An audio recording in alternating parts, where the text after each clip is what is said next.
ಇದು ಮಾವಿನ ಗಿಡ ನೋಡಿ. ಗಿಡ ತುಂಬ ಎಲ್ಲ ಹೂವಿದೆ.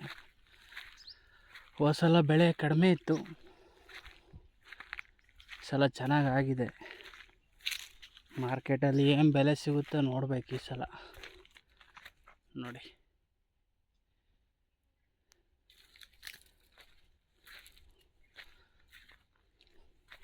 ಎಲ್ಲ ಬಾದಾಮಿ ಗಿಡ.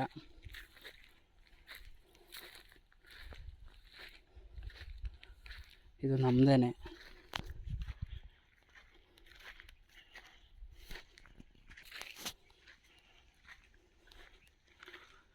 ಹೋದ ಸಲ ಮಳೆಗಾಲ ಕಡಿಮೆ ಆಗಿದ್ದರಿಂದ ಮಾವಿನ ಗಿಡ ಉಳಿಸ್ಕೊಳೋದೇ ಕಷ್ಟ ಆಗ್ಬಿಟ್ಟಿತ್ತು. ತಿರ್ಗಾ ಟ್ಯಾಂಕರಲ್ಲೆಲ್ಲ ನೀರು ಹೊಡೆದು ಹೇಗೋ ಉಳಿಸ್ಕೊಂಡಿದ್ದೀವಿ.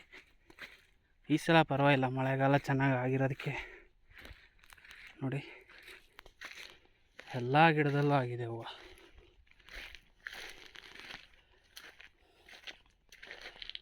ಎಲ್ಲ ಗಿಡದಲ್ಲೂ ಚೆನ್ನಾಗಿದೆ.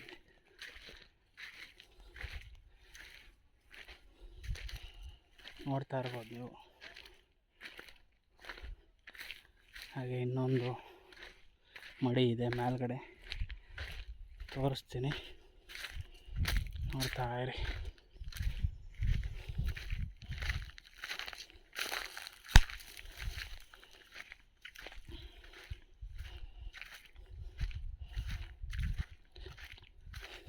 ಸಲ ಚೆನ್ನಾಗಾಗಿದೆ ಹೂವು ಎಲ್ಲ ಗಿಡದಲ್ಲೂ.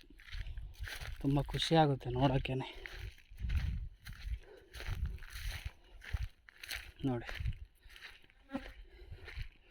ಅದು ಮಾವಿನ ಗಿಡ ಅಲ್ವೇನೋ ಅನ್ನಂಗೆ ಕಾಣಿಸ್ತೈತೆ.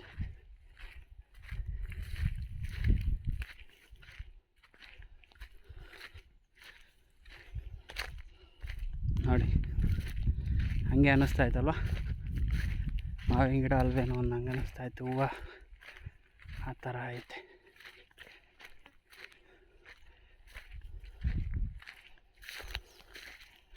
ಇದು ನಮ್ಮದೇನೆ. ತೆಂಗಿನ ಗಿಡ ಇಟ್ಟಿದ್ದೀವಿ, 1 ವರ್ಷ ಆಗೈತೆ.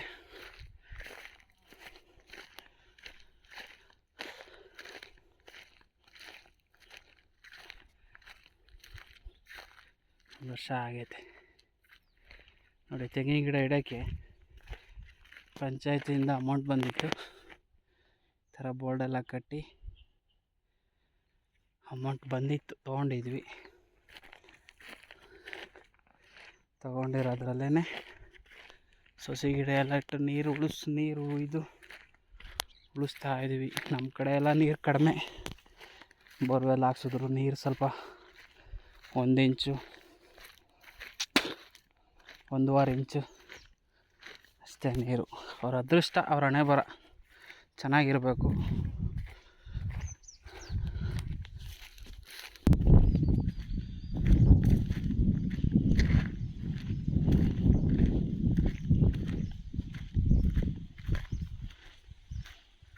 ಅಲ್ಲಿ ಬಿಸಿಲು 11 ಗಂಟೆಗೆ ಚೆನ್ನಾಗಿ ಹೊಡಿತಾ ಇದೆ.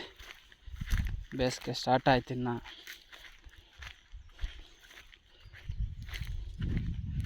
ನೋಡಿ, ತುಂಬ ಖುಷಿ ಆಗುತ್ತೆ ನೋಡೋಕ್ಕೆ. ಹೊಲ್ದ ಹತ್ರ ಬರೋಕ್ಕೆ ಖುಷಿ ಆಗುತ್ತೆ ಈ ಥರ ಇದ್ದರೆ.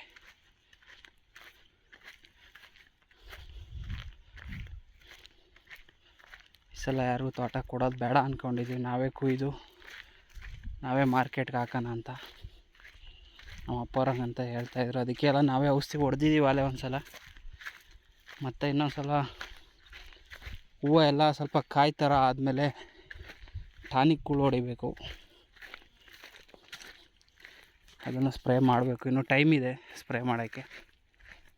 ಸ್ಪ್ರೇ ಮಾಡ್ಬೇಕಾದ್ರೆ ಮತ್ತೊಂದು ವಿಡಿಯೋ ಮಾಡಿ ಹಾಕ್ತೀನಿ. Thank you.